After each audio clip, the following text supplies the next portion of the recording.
Сайн байна уу? Намайг Кимжун уу гэдэг.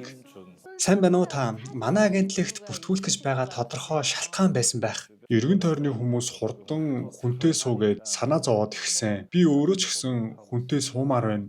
Та өмнө нь гэрлэл зуучлалын агентлагт бүртгүүлж байсан уу? Нэлээд удаан хугацаанд бүртгэлтэй байсан. За, танд ямар байсан бэ? Гэрлэл зуучлалын агентлагт бүртгүүлж байгаа дийлэн хүн нөхцөл хардаг юм шиг санагдсан. Тэр нь надад романтик биш санагдсан. Би өөрөө их романтик хүн л дээ. Тэр романтикаа хөөцөлсөөр байгаа та одоо хүртэл гэрлэж чадаагүй байгаа юм шүү. Тэр ч бас үнэн л дээ. Та хүнтэй хэр их үерхэж уулзаж үзсэн бэ? Ойролцоогоор 5 хүн. Тэгвэл хэр удаан хугацаанд уулзаж байсан бэ? Хамгийн удаан уулзсан хүн. Бүгд л бараг 1 жил орчим байсан байхаа. Яагаад бүгд нэг жил хүрэхгүй салсан гэж бодож байна? Би нөгөө хүнийхээ мэдрэмжийг сайн ойлгож өгдөггүй байсан юм шиг уучлаарай гэж хэлдэгч дотроо ингэж уурлах хэмжээний асуудал байсан уу гэж боддог байсан. Тэгээд нөгөө хүн маань ядраад явчихдаг байсан байх. За ойлголоо. Тэгвэл та хэрвээ хүнтэй үерхлэхэд ойр ойрхон уулздаг төрлийн хүн үү? Би өдөр болгон уулзаад байхыг хүсдэггүй. Тийм ээ, та өдөр болгон уулзаж болохгүй. Та хэрвээ өдөр болгон уулзах юм бол хамраас чинь цус гарах юм байна. Болохгүй шүү. Харин тийм ээ, найрс хүртэл асуудалтай болчдөг юм байна лээ. Гол нь та хүнтэй удаан хугацаанд уулзаж үзээгүй. Таныг хараад ажиглаад исэн энэ үерхлийн хайрын бүх эс чинь үхсэн юм шүү. Харин тийм ээ, бүгд нас орсон байх уу? Харин тийм байна тэгж харагдаж байна. Гэхдээ ядаж танд бэлгийн дур хүсэлж болтгой байдаг үсттэй. Тэр маань ч гэсэн сүүлийн үед жаахан хэцүүдэд байх шиг байна. Яагаад би ингэж асууж байгаа вэ гэхлээр бүх хайр дурлал бэлгийн хүсэлтэд хамт явдаг. Эрэгтэй ч вэ, эмэгтэй ч вэ, ялангуяа эрчүүдэд уг нь бүр илүү байдаг шүү дээ. Миний бодоор та эхлээд эрчүүдийн эмнэлэгт очих хэрэгтэй юм шиг байна. Үннийг хэлэхэд үзүүлж байсан. Надад асуудал байна уу гэд шинжилгээ өгсөн. Тестостерон ялгархаа болчихсон юм болов гэж бодоод Танд ямар нэг асуудал байсан уу? бүх шинжилгээний хариу хэвийн гарсан. Эрүүл саруул байна гэсэн. Цусны эргэлт ч асуудалгүй байна гэсэн. За ойлголоо. Танд тэгвэл ямар төрлийн эмэгтэй таалагддаг вэ? Цэвэрхэн өөрийн гэсэн стилтэй муур шиг төрхтэй эмэгтэй. Уучлаарай, тийм цэвэрхэн стилтэй эмэгтэйчүүд зүнүү таныг сонирхгүй байх магадaltaй. Тийм эмэгтэйчүүд их үзэсгэлэнтэй байдаг учраас эрчүүдэд маш өндөр шаардлага тавьдаг. Эрчүүд ч тийм эмэгтэй араас олноороо гүйлддэг. Гэхдээ таны байгаа байдал, энергийг харсан тиймэрхүү эмэгтэйчүүдийн хүсдэг эрэгтэй талын талд нь ч хүрэхгүй юм байна. Тийм болохоор л ингэж сууж байгаа байлгүй дээ. Сүүлийн үед бодит байдлыг илүү хүлээн зөвшөөрөх гэж хичээж байгаа. За та муур шиг төрхтөө эмэгтэй дуртай гэж хэллээ. За олонний танилуд дундаас хинтээ төстөө байвал тань таалагдах вэ? Карина гэж хэлэхээр хүмүүс намайг шоолоод байдаг. Чи насаараа ганцаараа амьдарч байгаад асрамжийн газарт дуусах хүн байна гэдэг. Таны урд Карина гараад ирлээ. Та яг ийм байдалтай байсаар л байх уу? Арай тэхгүй байхаа.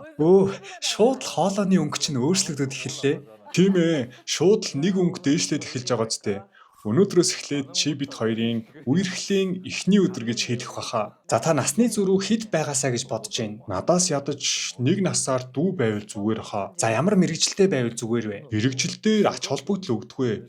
Санхүүгийн тал дээр би бүгдийг нь хариуцах чадвартай учраас. Окей, тэгвэл боловсролын хувьд. Дээд сургууль төгссөн л болно доо. За тэгвэл Карина шиг үзэсгэлэнтэй мөртлөө их сургууль төгсөөгүй бол яах вэ? Дунд сургууль төгсөөгүй байсан ч болно. Каринаг л ярихаар таны дуу хоолой шууд өөрчлөгдөд эхлэх юм аа. Миний хувьд боловсрал тийм чухал биш ээ. Тэгвэл таны хувьд ер нь гадаад төрх насал чухал юм байна, тийм үү?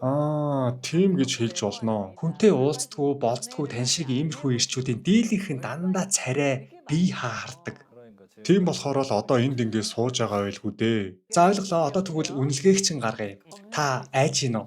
Манайх ASD зэрэглэлтэй. Та өөрийгөө ямар зэрэглэлтэй гарна гэж бодож байна? За нэг бие орчим гарах юм болов. За тэгвэл шалгаад үзцгээе. Та 40 настай. Эмэгтэйчүүд 40 гарсан хүнийг шууд л мэдэрдэг. Царай цус нь унжигаад эхэлнэ. Миний бодлоор танд нэг яваад ирсэн эмэгтэй илүү тохирох юм шиг санагдаж байна. Огт гэрлэж байгаагүй хүн таныг ойлгоход нэлээд хугацаа орох байх. Тэгэх л байх л та. Би ер нь жоохон өвөрмөц талтай хүн. Тэгэхээр насан дээр та 3 оноо авлаа. Харин гайгүй оноо авчихлаа шүү. Таны гадаад төрхийг ажиглаад хараад байсан та жүжигчин Идон Гонтой их адилхан юм байна. Сайнаар ярил тэгж хэлж болно. Гэхдээ хүмүүс таргалсан ижүүн сог гээд байдаг. Гэхдээ яах вэ? Та жингээ хасаад бүр нэлээд дээрдсэн байна. Тийм ээ. Би 10 кг ассан. Одоо та нэг жоохон арьс арчилгаа хийлгвэл бүр дээрдэхээр харагдаж байна.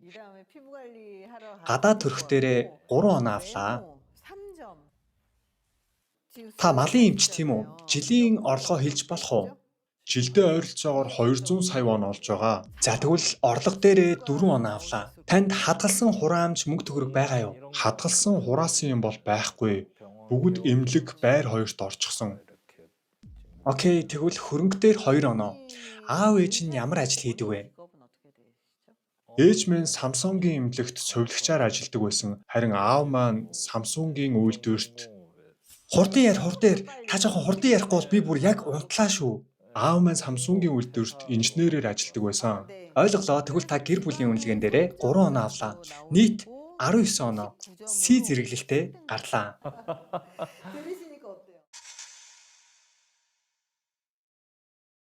Би тантай ярилцж байхдаа нэг юмыг маш сайн ойлголоо. Тантай уулзсан эмэгтэйчүүд уйдаж өгдөг баха.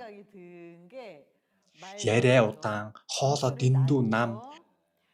Ямар ч реакц үзүүлэхгүй үнэхээр залхмаар санагдаж байна.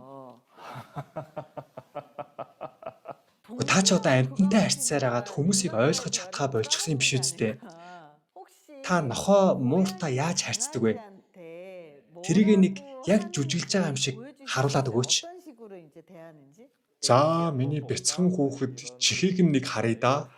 Иймэрхүү маягаар камерын урд хийсэн жаахан эвгүй юм. Зүгээр саяны өнгө аяс чинь баг дээр байна. Баг нохоо мууртаа ярьж байгаа юм шиг ярил хамаагүй дээр юм байна. Гэгээлэг мэдрэмж төрж байна. Өнөөдөр чи бит хоёрын үерхсний хамгийн эхний өдөр шүү. Хамаагүй дээр байна. За ямар ч тач би танд олон хүн танилцуулж өгнө. Яг энэ мэдрэмжээрээ явсаар энэ жилдээ багтаад заавал гэрлэн шүү. Ойлголоо, баярлаа. Танд ч гэсэн баярлаа. Сайн байна уу? Намайг Пакчихи гэдэг. За, сайн байна уу та? Тавтаа морил. Та гэрлэлт зуучлалын агентлагт бүртгүүлж байсан уу? Тийм ээ, саяхан нэг бүртгүүлсэн. Гэрлэлт зуучлалын агентлагт бүртгүүлэхэд ABCD гээд 4 зэрэглэл байдаг. Та өөрийгөө аль зэрэглэлд орно гэж бодож байна? Би юм уу C үнэлгээ авах юм болов? За, та өөрийгөө ямар зэрэглэлд орохыг мэдмээр байна уу? Би яг үннээр нь хэлээд өгөх үү? Тэгээ. За, та гомдож болохгүй шүү. Би нэг бүрчлэн хэлээд өгье. Та 1986 онд төрсөн. Одоо 40 настай. Төрсөн өдөр чинь болоогүй болохоор би одоо 39 дээд гүрийгээд явж болох юм. Гэхдээ бодит байдал дээр 40 гараад хүнтэй танилцах улам л хэцүү болдог. Тиймээс та насан дээрээ 2 оноо авлаа. Одоо гадаад төрхийг чинь дүгнэе. Таны өндөр хэд вэ? Би 157 см. За, таны стил бол дайжгүй. Гэхдээ та их ууртай харагддаг юм байна. Уучлаарай. Тийм ээ. Би мэдж байгаа. Гаднах төрх дээрээ 3 оноо авлаа. Гэхдээ өнөө маргааш 40 хүрэх гэж байгаа болохоор 1 оноо хасагдаад 2 оноо авлаа. Одоо амьдарч байгаа газар чинь Чинжүү юу? Тийм ээ. Таны өөрийн чинь байр уу? Тийм ээ, миний байр. Зээл байгаа юу? Байхгүй. Танд хадгалсан мөнгө байгаа юу? Байгаа. Хэр их мөнгө хоригдлуулсан бэ? Байр авах хэмжээний мөнгө гээд ойлгочиход болно. Ойлголоо. Тэгвэл та хөрөнгийн үнэлгээнд дээрээ 5 оноо авч байна. Эмэгтэй хүн хит их хөрөнгөтэй байх сайн тал чинь болохгүй гэдгийг ойлгох чухал шүү. Мэргэжлийн хувьд профессор патентын мэргэжилтэн гэж бичсэн байна. Өмнө нь патентын байгууллагад ажилладаг байсан. Одоо тэр туршлагаараа их сургуульд хичээл зааж байгаа. Тэгэхээр тэр чиглэлээрээ профессор болсон гэсэн үг үү? Тийм ээ, яг зөв. Их сургуульд албан ёсоор бүртгэлтэй ажиллаж байгаа юу? Үгүй ээ. Тэгвэл урилгаар ажилладаг профессор юм байна штэ. Тийм ээ. Урилгаар гэрээтэй ажилладаг профессорын цалин тийм өндөр биш байдаг. Цалин хэдийг авдаг вэ? Таны одоо авч байгаа цалин өмнөх ажилтаач нарцуулахад тийм ч их ялгаа алга. Харин тийм ээ. Хүн чинь өгөн цалингаа нэмүүлдэг байтал та яагаад цалингаа буулгасан юм бэ? Би угаасаа оюутнуудад заах сонирхолтой байсан болохоор л тэр байхаа. Ойлголоо. Та тэгвэл жилийн орлогын үнэлгээнд дээрээ 3 оноо авлаа. Боловсрал дээр хөдөө орон нутгийн сургууль төгссөн учраас 2 оноо өгье. Гэр бүлийн талаар заавал асуудаг. Аав нь ямар ажил хийдэг вэ? Аав маань төмөр замын салбарт инженер байсан. Тэгвэл ээж нь ямар мэргэжилтэй вэ? Ээж маань өсчин байсан. Аав ээж хоёр ч ямар ч байсан өөрсдийгөө аргалчих юм байна. Гэр бүлийн нөхцөл тогтвортой. Тэгэхээр та ар гэр бүл дээрээ 4 оноо авлаа. Та хүнтэй хэр их уулзаж үерхчихсэн бэ? Би бараг үерхэж байгаагүй. Хамгийн сүүлд хизээ үерхсэн бэ? 2 жилийн өмнө байхаа. Тэр хүнтэйгээ хэдэн сар уулзсан бэ? 5-аас 6 сар уулзаад салсан. Нилээн богино уулзалт байжээ. Хамгийн удаа үерхээд салсан хугацаагаа хэлж болох уу? 1 жил үерхсэн байхаа. Дээр үедэлтэй бүр оюутан байх үедээ. Настаа ч харьцуулахад та цөөхөн хүнтэй уулзжээ. Настайгаа харьцуулахад тийм л дээ. Танд ямар эрэгтэй хүн таалагддаг вэ? Зорилготой, тодорхой чиглэлтэй хүн. Таны насны дийлэнх эрчүүд зорилготой, тодорхой чиглэлтэй амьдарч байгаа. Тэр бол нэг асуудал болохгүй.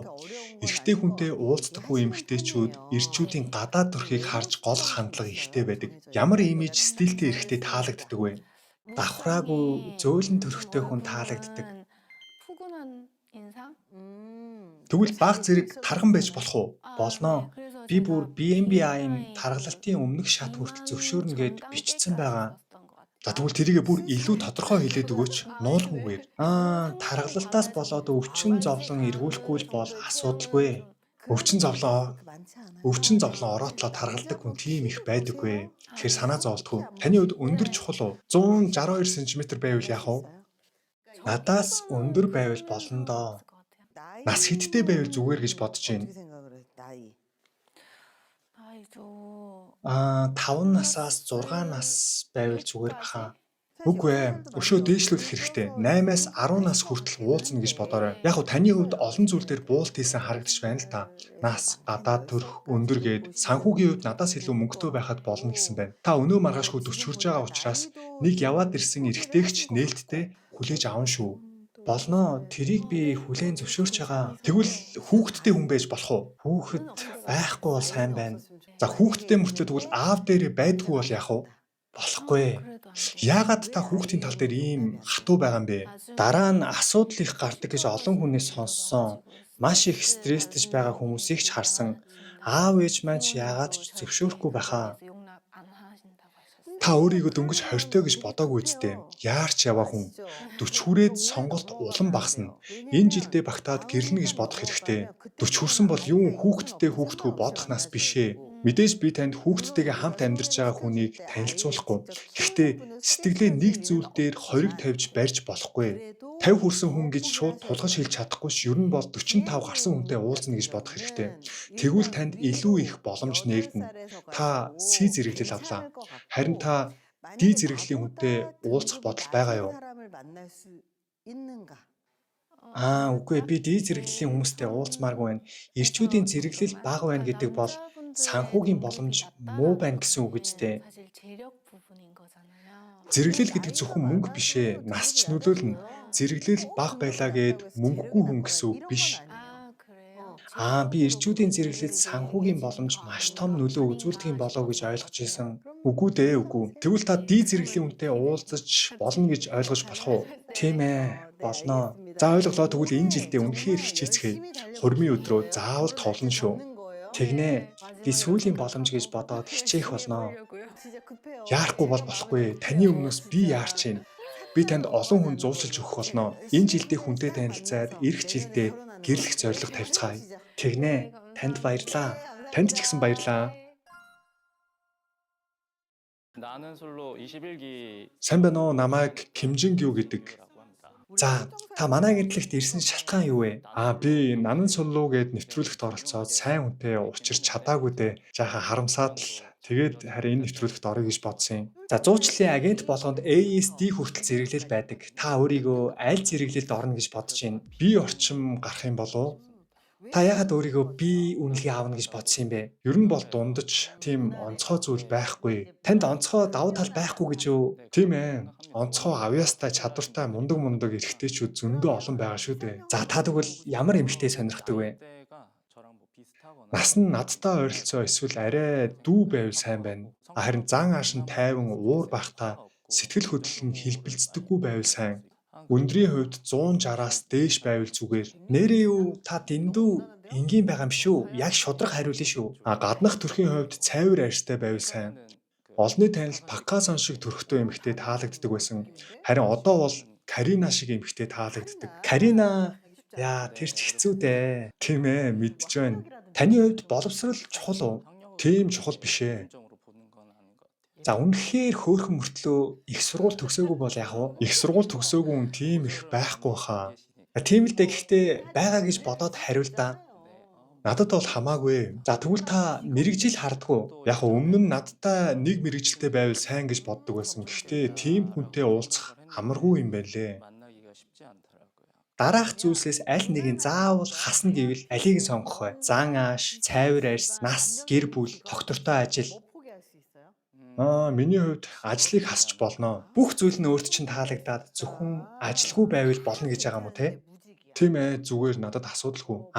Тижээж чадна гэж юу? Тэгэлгүй яах вэ? Огт буулт хийхгүй зүйл юу байж болох вэ? Миний хувьд зан ааш маш чухал. Зөрчилдөхгүй, эвтэйхэн ойлголцдог байх чухал гэж боддог. Таныг анзаараад харахад та өөрөө нэг зөрчилдөөд маргалдаад байдаггүй л харагдаж байна да. Тийм л дээ. Гэхдээ ууртай хүнтэй бол яалтчгүй зөрчилдөөд маргалддаг юм байна лээ. Та ууртай хүнээс нилээн хаширчээ. Тийм ээ, нэг удаа нилээ ууртай хүнтэй уулзч байсан. Тэр ууртай хүн чинь нилээн хөөрхөн байсан байх те. Тийм ээ, хөөрхөн эмэгтэй байсан. За одоо таны нас хэд вэ? Би 33 настай, Сүвэн хотод амьдарч байгаа. Та жилдээ хэдийг олдог вэ? Жилийн цалин олдог. Тонгийн их сургуульд эм зөөч, эмчээр магистр хамгаалсан. Шашин шүтлэггүй. Үл хөдлөх хөрөнгө хувьцаа эзэмшдэг үү? Хувьцаа эзэмшиж байгаа. Нууц шишол хэдэн оны хувьцаа эзэмшиж байгаа вэ? Ойролцоогоор 500 сая вон орчим байгаа хаа. Та өөрийн гэсэн байртай юу? Тийм ээ, одоо би өөрийнхөө байранд Сүванд амьдарч байгаа. Та эмнэлгээ нээхдээ зээл авсан уу? Зээл аваагүй. Зээлгүй гэж юу? Тийм ээ, зээл аваагүй. Аав ээж маань тусалсан. Аав ээж чинь ямар ажил хийдэг хүмүүс вэ? Аав маань төрийн албан агч, ээж маань ажил хийдэггүй. За тэгвэл ээж чинь өөрийг чинь ямар эмэгтэйтэй суугаасаа гэж хүсдэг вэ? Өөртөө нь адилхан байгаасаа л гэж их ярьдаг да. Тэр нь юу гэсэн үг лээ? Амьдралын ухаантай, гэр бүлдээ үнэнч, дүлгүүн зантай хүнтэй л суугаараа гэж зөвлөдөг. Түүнээс мэрэгжил мөнгө төгрөг ар гэр бүл нь ийм тийм байх ёстой гэж огт ярьж байгаагүй. За тэгвэл танаас нэг сонирхолтой асуулт асууя. Эхнэр чинь ээжтэй чинь муудвал та хэнийхэн талд орох вэ? Нөхцөл байдлыг харж байгаа л шийдэндээ аль нэгнийх нь буруу болоод л маргалцсан байж таарна. Тэрийг нь сайн ойлгож дүгнэлт хийснийхээ дараа зөв зохицуулах ёстой юм болов. Та маш аюултай хариулт хэллээ. Ямар хариулт нь зөв гэж бодож байна? Эхнэрийнхээ талд орох ёстой байхаа. Тийм ээ, та одоо л зөв хариулж байна. Солонгос драм үздэг юм уу? Ойлголоо, танаас ч өнөөдөр их зүйл сурч авлаа. За өөрийн чинь оноог харуулахаас өмнө оноогоо өсгөх боломж олгоё гэвэл та юу үзүүлж чадах вэ? Найзууд маань дийлэнх нь гэрлэж хүнтэй сууж байна. Таалагдсан хүн гараад ирвэл жилийн дотор ч гэрлэхэд бэлэн байна. Та маш зоригтой дайрдаг хүн гэдгээ хэлж байх шиг байна. За одоо оноог чинь танилцуулъя. Гадаад төрх дээрээ 4 оноо авлаа. Хөрөнгө дээр 5 оноо. Жилийн орлого дээр 5 оноо. Ар гэр бүл дээрээ 5 оноо. Боловсрал дээр 4 оноо. Нийт 27 оноотой A зэрэглэл авлаа. Манад ойрын хугацаанд A үнэлгээ авсан хүн бараг байгаагүй. Тийм үү? Маш их баярлалаа. Та хизээ гэрлэхийг хүсэж байна? 2 жилийн дотор хайртай хүнтэйгээ учрамаар байна. Ойлголоо. 2 жилийн дотор би таныг гэрлүүлээд өгье. Би олон хүн танилцуулнаа. Сайн уулзаарай. Баярлалаа. Танд ч гэсэн баярлалаа. Сайн байна уу? Намайг Уксуун гэдэг. За та гэрлэл зуучлалын агентлагт бүртгүүлж байсан уу? Үгүй ээ. Танд ер нь гэрлэх хүсэл байна уу? Сайн хүнтэй тааруул гэрлэн л гэж боддог доо. За ойлголоо. Манад ASD хүртэл зэрэглэл байдаг. Та өөрийгөө ямар зэрэглэлд орно гэж бодож байна? Энд нас чухал байдаг юм шиг санагддаг. Тэгэхээр би нэг C хавцаа авах юм болов уу? Та гэрлэл зуучлалын агентлагийн талаар огт мэддэггүй хүн биш л байна да. Бүртгүүлж байснаа нуугаад байгаа юм шиз. За, тэр яах вэ? Та хүнтэй хэр их уулзаж үерхэж үзсэн бэ? Би үерхэж байгаагүй. Яг үнэн үү? Нэрээ үерхэж байгаагүй. Та одоо 41 настай шүү дээ. Сүүлийн үед хүмүүс огт үерхэж байгаагүй хүнээс салсан хүн нь дээр гэж ярьдаг болсон. Тийм ээ, гадуур тийм яриа их сонсогддог болсон байлээ. Огт үерхэж байгаагүй гэдэг нь эхний шатнаасаа ч гарч үзээгүй гэсэн үг. дараагийн шат руугаа ахиж чадахгүй. Хэрвээ үерхлээс гэрлэлт хүртэлх процессыг кампаниар зөвлөвөл та аль шатанд нь явж байгаа гэж өөрийгөө бодож байна. Би анхны шатны ажилтан юм болов уу? Үгүй ээ, та дадлагын оюутан гэсэн үг. Нэг ч ажилд орж үзээгүй. Тийм гэж үү? Яг нь таны эцсийн зорилго заавал гэрлэлт биш байж болно. Гэхдээ ганцаараа өртлөөд үхэхийг хүсэхгүй байгаа үстэй. Тийм байдалд хүрвэл тэгээд яалтаа билээ дээ. Үгүй ээ, та бол өөрийгөө хуурч байна. Хүмүүстэй уулзаж учирч үзээд дараа нь надад гэрлэлт гэдэг тохирохгүй юм байна гэж яриулт нэг өөр хэрэг. Харин та огт уулзаж үзээгүй, үерхэж үзээгүй байж надад гэрлэлт зохихгүй гэж бардам зан гаргана гэдэг үнэхээр лүүзер. Амжилтгүй хүний ярьдаг өөрийгөө хамгаалах нэг арга. Танд ямар хүн таалагддаг вэ? Тэгэл нийтэд нь харж байгаа л таалагдвал уулзаж үзээд болох байлгүй дээ. Эрэгтэй хүнтэй уулзаж үерхэж үзээгүй болохоор тодорхой идеал төсөөлөлч өөрт чинь алга. Дэндүү тодорхой бус байна. Харин тийм ээ. Та анхны харцаар дурлж исэн тохиолдол байгаа юу? Тэр анхны харцаар дурлна гэдгийг би ерөөсөө ойлгодгүй. Гудамжинд хүмүүс тааралдаад таалагдлаа анхны харцаар дурлаа гэж дугаар асуудаг. Би шууд л татгалздаг. Тэгвэл та ер нь ямар хүнтэй уулзаж үзмээр санагддаг вэ? Удаан хугацаанд бие биенийгээ мэддэг болсон хойноо Удаан таньж байгаад энэ хүнтэй үерхмээр байна гэж бодсон тохиолдол байсан юм уу? тийм удаан харилцаа үүссэн хүн байгаагүй. Та ер нь ажилласаа гадуур хүмүүстэй уулзаж харилцдаг юм уу? Тийм идэвхтэй байгаагүй. За байж гараа. Танд ер нь бэлгийн дур хүсэл гэж байна уу? Байгаа хаа. Яагаад би нэг асуусан бэ гэхээр хайр дурлал ихэнхдээ бэлгийн хүсэл дээрээс эхэлдэг. Үзэсгэлэнтэй эмэгтэй дээр ирчүүд яаж ийж байгаад л очиж яриа өддөг штэ. Тийм боломж өөрт чинь бол байсан байх. Тийм ээ, надад тийм боломж байсан. Гэхдээ тэр дундаасаа нэг ч удаа жинхэнэ бодит харилцаа үүсгээгүй гэдэг нь та эсрэг хүснэнтэйгээ харилцаагаа авч явах чадваргүй хүн гэсэн үг. Үгүй ээ, би зүгээр л залхуурдаг байсан, залхуу байсан. Хайр дурлалд хүн залхуурдаг юм аа. Би өөрийнхөө хийх зүйлийг л хийгээд явдаг байсан. Яа, та үнэхээр хэцүү санагдчихээн шүү. Одоо оногч нь хэлээ. Та 41 настай, мөн маш туранхай харагдаж байна. Биеэ арчилдаггүй. Би өөрийгөө туранхай гэж боддоггүй. Харин ч эндээсээ дахиад л хасмаар байна. Тэгэж боддог юм уу те? Гадаад төрхөн дээрээ 4 оноо авлаа. 10 онооноос уу? Үгүй 5 онооноос. Та сандарсан уу? Зочсон уу? Сургуулийн хувьд бол та сайн сургууль төгсчээ. Ямар ажил хийдэг вэ? Би гадаад компанид ажилладаг. Хуримтлуулсан мөнгө байгаа юу? Түрээсийн байрны мөнгөө бол хийсэн. Тэгвэл ойролцоогоор 400-аас 500 сая вон байгаа л юм байна. Эцэг эх чинь тэтгэврт гарах бэлтгэлээ хангасан уу? Тийм байхаа. Сургалтын төлбөрийг эцэг эх чинь өгсөн юм уу? Тийм ээ, ээж аав минь төлсөн. Тэгвэл та аав ээжийнхээ буйн сайн сургууль төгсчээ. Тэгэхээр та насан дээрээ 2 оноо авлаа. Гаднах төрхөн дээрээ 4 оноо авлаа. Би үнэлгээтэй гарлаа. Гэхдээ таны хайр дурлалын оноо F шүү. Бүр үнэхээр муу байна. Тиймээс эхний даалгавар бол өөрийгөө сайн ойлгох хэрэгтэй. Хоёр дахь нь эсрэг хүснэнтэйгээ уулзаж, болцож, туршлага хуримтлуул. Олон хүнтэй уулзаж үзээ, заримд нь хаягдаж үз. Тэр нь та муу хүн гэсэн үг бишээ. Зүгээр л та хоёр тохирохгүй байна гэсэн үг. Би ямар хүн бэ гэдгээ уулзаж байж л мэднэ шүү дээ. Би танд олон хүн танилцуулнаа. Та аль болох нээлттэй сэтгэлээр хүлээж авч уулзаарай. Ойлголоо. Танд маш их баярлалаа. Танд ч гэсэн баярлалаа.